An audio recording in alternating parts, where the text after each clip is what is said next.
Nithyanandeshwara Samarambam Nithyanandeshwari Madhyamam Asmadacharya Paryantam Vande Guru Paramparam.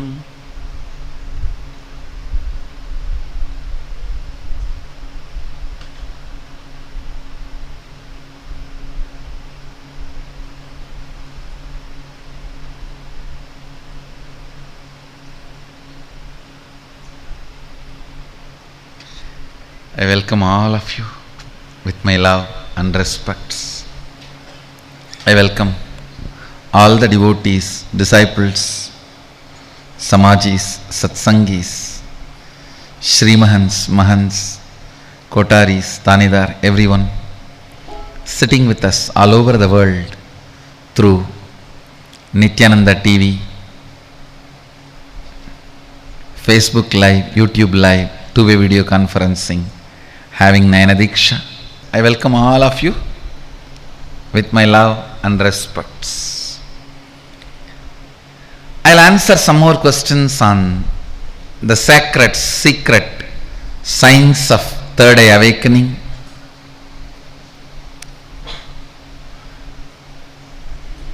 Yesterday all the inner awakening volunteers had Jnananjana initiation and the manifestation of the power session.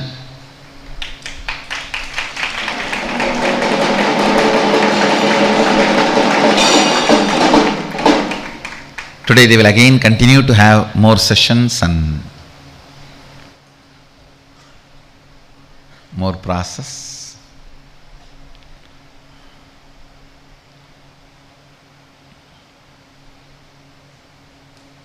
Let me answer your questions on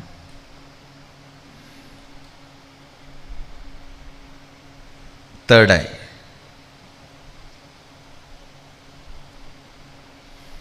Rani Iyer asks, Nithyanandam Swamiji, in the exercise to classify the entanglements with existential reality and matrix, where do I place my children? Is our connection with children considered existential if they are young, under 18? After completing the exercise, I see that I am mostly in the existential realm, but have this one strong sense of loyalty towards the child. Rani, let us be very straight. It is not. It is not. Even though you would love to have that marked under existential reality, unfortunately it is not.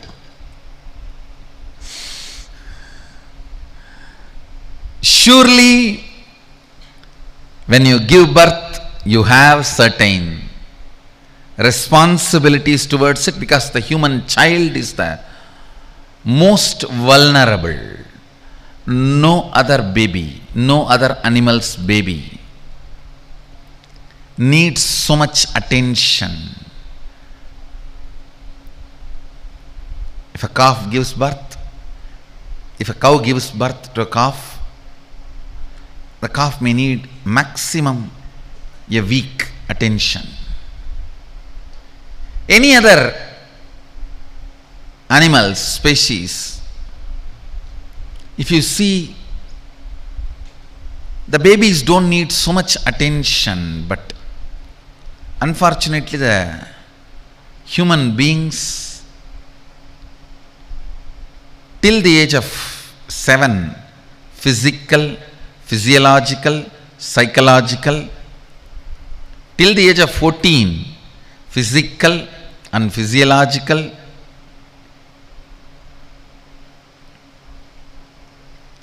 so I should put it in this way, till the age of 14, psychological and physiological, not physical, until the age of 21, at least psychological. You may not need a physical and physiological, but psychological. Attention and support is needed for the human babies. So, it's a commitment you take within the matrix. As long as you are inside the matrix, you are expected to be integrated to the commitment you took inside the matrix. Once you are out of the matrix, the whole commitment itself is irrelevant. It's irrelevant. Even if you are inside the matrix, after 21, if you continue to do, you are called possessive. Even if you are inside the matrix, don't continue, which is not required. I have seen many kids getting suffocated by the love of their parents. Suffocated by the love of their parents. Don't do that. And same way, as long as you are inside the matrix, this commitment is your integrity relevant, you have to do, but it is under the matrix. It is not methodology for liberation. It will no way liberate you. It's a commitment you took within the matrix.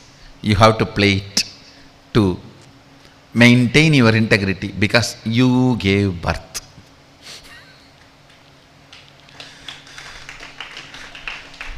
Rani, sorry, but what I said is truth. Next.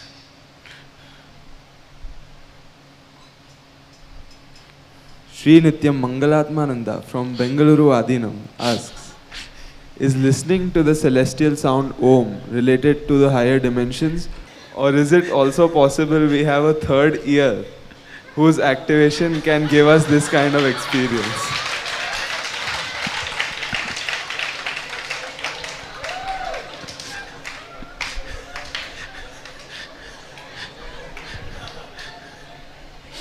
Actually, there is something called anahata dvani, sound which is not created, sound which is not generated. So Om comes under that category. There is no such thing as third ear, but you listen through your consciousness without using both your ears. Next. Sureka Radhakrishnan asks, is Maya the root cause of wrong decisions in life even when you are secured by the Guru? If so, does Maya have power over an enlightened Guru? Sureka, first thing, Maya is not the root cause of wrong decisions. It is forgetting the decisions you already took. Understand this one example. You are dancing, jumping. You move the right leg, you move the left leg. You throw the right leg, you throw the left leg. Suddenly you come to a posture where you push the right leg and raise the left leg. In that same position, standing, you try to raise the right leg also, which is not possible. You are not able to move the right because you already raised the left. The decision you took already raising the left. So now the whole weight is on the right.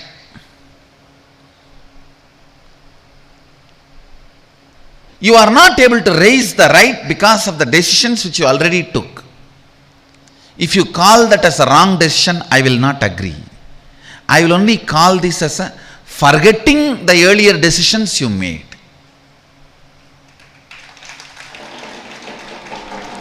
Nothing is wrong, nothing is right in the life. There is no such thing as you should not raise the right hand, you should not raise the right leg, you should not raise the left leg. No.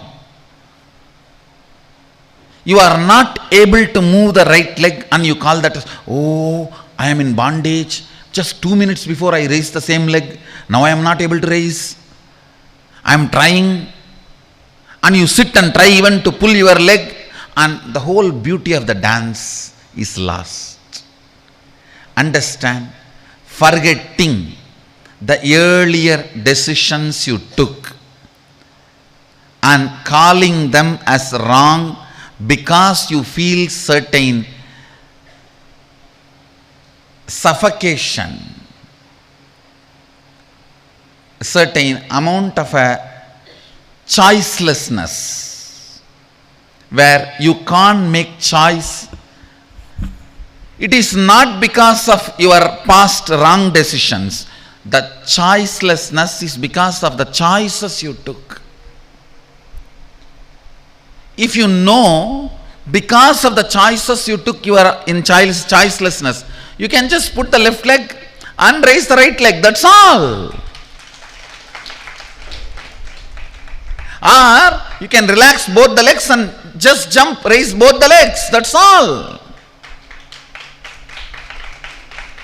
Understand, all Maya is nothing but forgetting the past decisions you took, not wrong decisions. Listen, because you forget the past decisions, you go on blaming your bondage and you try to find some solution. Because you are not able to find solution, you call past decision as a wrong decisions. Please understand, forgetting the context of the past decisions is Maya.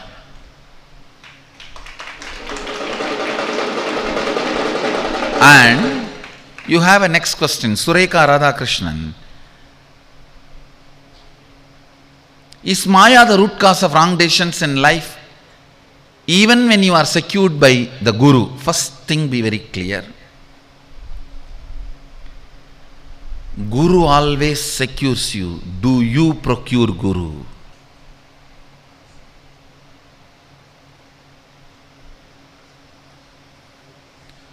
Do you procure him? No. How much of procurement of Guru has happened inside you? Find out. He goes on securing you. Goes on, goes on, goes on. Even he can only secure you, not make you live. Even he can only protect you, safeguard you, but living has to be done by you. More than Guru securing you, you procuring him is important. How much you procured Guru inside you? Sureka Radhakrishnan, the question you are asking is Maya the root cause of wrong decisions? Forgetting all your past decisions is the root cause of wrong decisions in life. Even when you are secured by Guru, Guru can secure you, but you have to procure him. If you don't procure him, he just securing you can keep you alive, nothing more than that. Can keep you without being dead. He can clinically keep you alive. Clinically you can be alive, but only if you procure him, you can be living. Living. So the third question, does Maya have power over an enlightened Guru? Relax. If he is enlightened, Maya cannot have power over him. The next question, by same Sureka Radhakrishnan, next question. Sureka Radhakrishnan asks, in the Drishti Srishti or Srishti Drishti, which triggers which? Cognitive shift triggers emotion, or the emotion triggers the cognitive shift? Or are desires the root cause of emotion and cognitive shift? Who controls Maya in the cosmic law? Too many questions, one by one. Sureka, the bunch of confusion you are carrying is layer by layer, need to be clarified. First, in the Drishti Srishti or Drishti Srishti, which triggers which? Clearly listen. In Drishti Srishti, Drishti triggers Srishti. In Srishti Drishti, Srishti triggers Drishti. and both are truth in different levels, different places. Some of the Vedantis try to declare both of them are wrong, or one is completely right and one is completely wrong. Both of them are neither right, both of them are neither wrong. In one place one is right, in the other place something else is right. And next question, cognitive shift triggers emotion or emotion triggers the cognitive shift? Listen. When the cognitive shift triggers emotion, it is called delusion. When the emotion triggers the cognitive shift, it is called spiritual practice, sadhana. I'll explain, give an example. Because you have a cognition of the low inner image, you trigger the same low inner image, same low emotions. Like my bucket has been stolen. Oh, she took away my husband, I will take revenge by taking her husband. Cheap, slum level emotions. When will those cheap slum level emotions will be triggered in you? When you have this cheap inner image about you. Understand? When I use the word slum, I don't mean the living place. I mean the way the mind is. There are many people who live in slum, are the great devotees who just connect with Sadashiva, live with God. I myself have seen some people in Gujarat, in villages. In Gujarat villages, people who don't have anything other than one small hut and a cow, living with Krishna. Literally. Not only living, just how our Balasans, Gurukul Balasans are able to show you whatever you want in the mirror. I have seen one old lady, just by touch, she showed me Krishna, living, alive.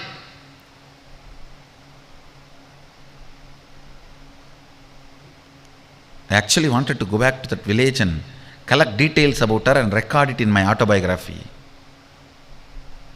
A old lady who showed Krishna to an incarnation by a touch.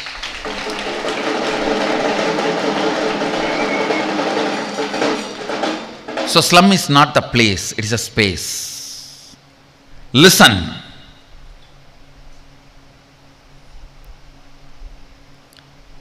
So if your low cognition is generating, triggering emotion, it's delusion. And by you creating higher emotions, sacred sentiments, the clarity about cosmos, Ishvara, Jagat, Jiva, and changing your cognition, that is spiritual practice. Whenever you study about the 25 states of consciousness or 11 dimensions, suddenly certain emotions are triggered in you, which puts you in high cognition, at least for next few days. Putting yourself in the higher cognition every day is the purpose of morning spiritual routine. Yoga or kirtan or puja or satsang, panchakriya, all this. Yoga, panchakriya, puja, kirtan, satsang. All these five is to put you in that higher cognition, making that higher cognition as a living reality, as a life, as an understanding. When higher emotions trigger the cognitive shift, it's called spiritual practice. When the lower cognitions trigger the emotions, it's called delusion. I tell you, if your cognition shifts, you will never trigger these lower emotions.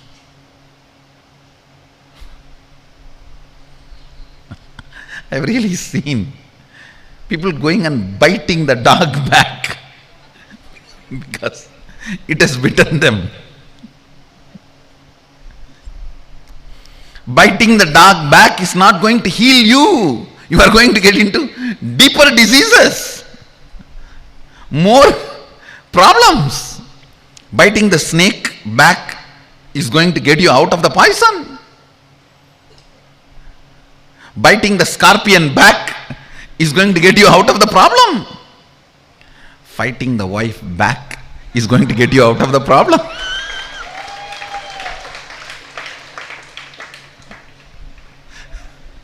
Don't do these three.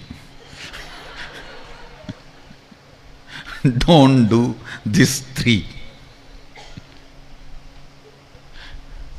In front of Guru, in front of wife, never fight. In the fight in front of wife, you will lose this world. Fight in front of Guru, you will lose that world.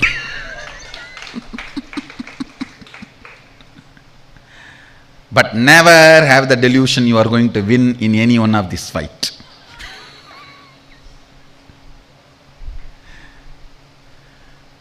Listen.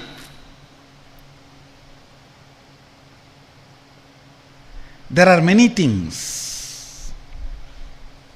If you look at the past, taking revenge will be realized as a waste of time. That is what I call higher cognition. Cognition about life and future. Listen carefully. If still taking revenge seems very logical and right, you are in slum, psychological slum. If taking revenge does not seem logical, living the future seems to be more logical, taking revenge looks irrelevant and redundant, you have raised your consciousness towards life. You are ready for the Upanishad mantra. Tyena tyaktena bunjitam akrita kasya siddhanam kurvanne vega jijivishet sadagno samaha evam dvainanyadetosti nakarma lipyate. Renounce and celebrate, live hundreds of years, always say yes for life. The Isavasya Upanishad statement. Anybody who understands this verse, taking revenge will be irrelevant for them. Understand, whenever you say yes for life, Kala Bhairava takes revenge on your behalf.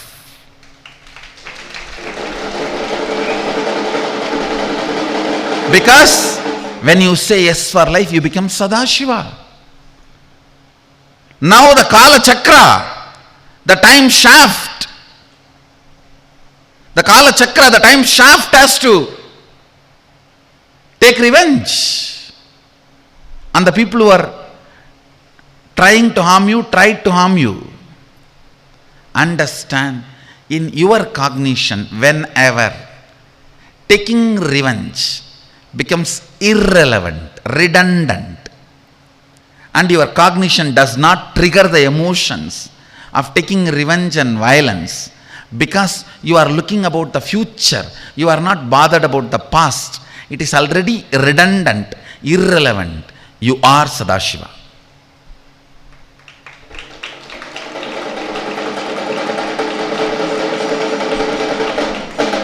I am not saying people who try to harm you will go unpunished. No.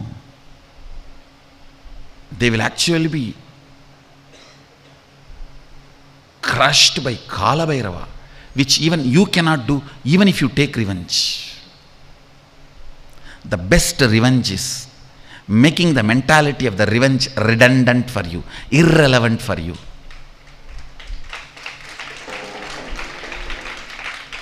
If you can look at the future and why waste time on this buffaloes and donkeys and all that? Life is great and so much is available, so much you have to do. Whenever you say yes for the future, go on with the future, you are ready for the great Upanishad declaration of Tena tyaktena bunjita makrita kasya sviddanam kurvannevega jijivishet karmani. Renounce and celebrate, live life, say yes to it, live hundreds of years happily by saying yes to life. Sadaggo samaha, live hundreds of years celebrating life. I tell you, the cognition which does not trigger the emotions of revenge and taking revenge is the cognition where Sadashiva is living. Life is not unjust. It's a huge power of dharma, just. Let you make revenge taking consciousness redundant to you, irrelevant to you, by being in the understanding of Sadashivoham, Sadashiva. Kalabhairava is too powerful, too available. Too much powerful, too much available.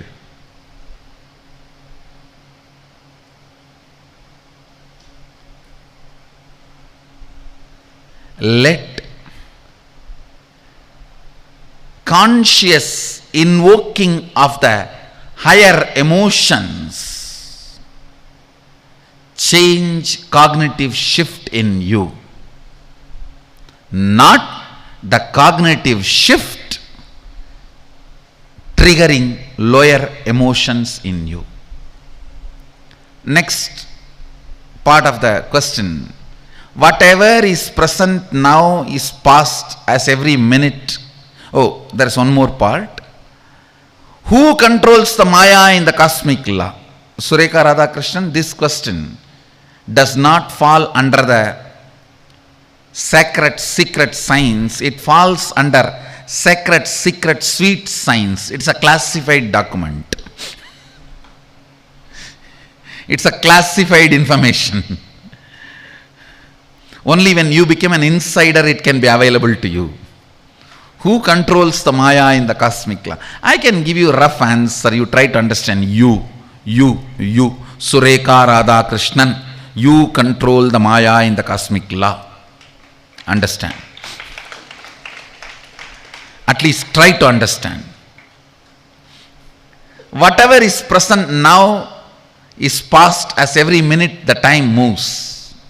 What's the scale to calculate the past to present or present to future? Understand. A scaleless way moving is the quality of time. You are trying to make physics out of time. No. You can't make physics out of time. You can only make chemistry with time. Have a right chemistry with time. You cannot make physics out of time. If you make physics out of time, you will be dead. If you have a right chemistry with time, you will become biology, alive.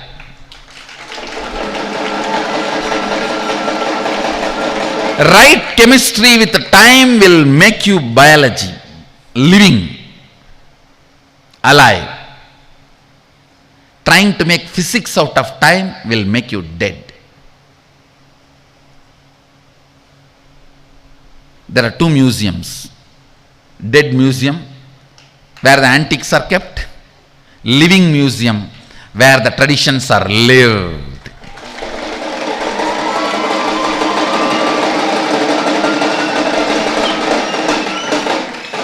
I am the living museum of Vedic tradition.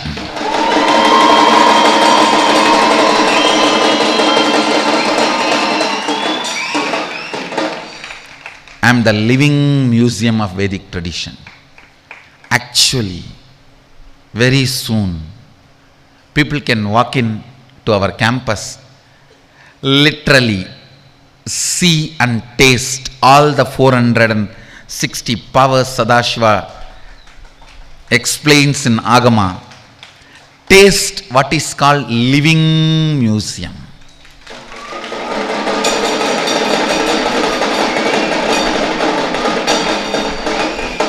They will walk into the welcome center and say that I wanted to stay for 2 days. The Swami in charge in the welcome center will just draw the key from the air and hand it over.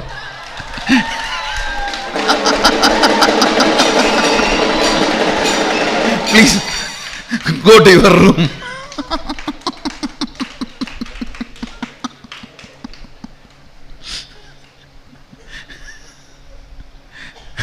When my Gurukul kids, Balasans, take over the campus and start running, this is the way this campus will be running. You will see.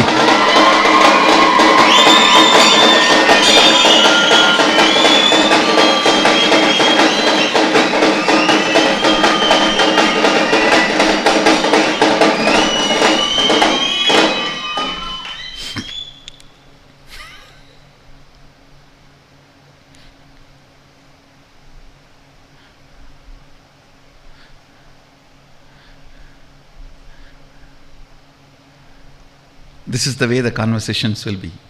The person will come, I wanted to stay here for a week. The Balasant will just draw the key from the thin air and give it to him. Please go, this is your room key. Do I need to swipe the credit card? No, it's already done, you go. Then he will get the credit card and say, no, I wanted to stay for 7 days, but it is only 3 days swiped. No, third day evening, you are going to get an urgent call. You may need to go and attend that. So only 3 days you will be able to stay, and you will have to come back after that to continue your stay. When you come back, we will talk. Please go on.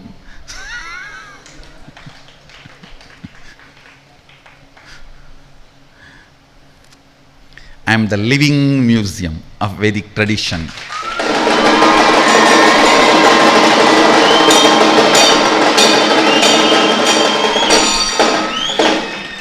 Sangha will be the living museum of Vedic tradition.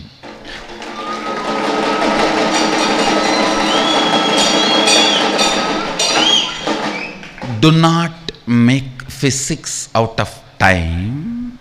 Do not try to make physics out of time.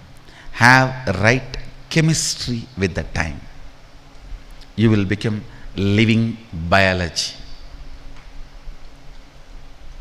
So, don't even have this question, what is the scale to calculate the past to present or present to future? There is no scale. In that dimension, scales don't work. Scales don't matter. And matter cannot be measured with the scale of length, breadth, depth in the dimension of time. It is altogether different dimension. So with this, I bless you all. Let you all radiate with integrity, authenticity, responsibility, enriching, causing, living Shuddhadvaita Saivam, the eternal bliss, Nithyananda. Thank you. Be blissful.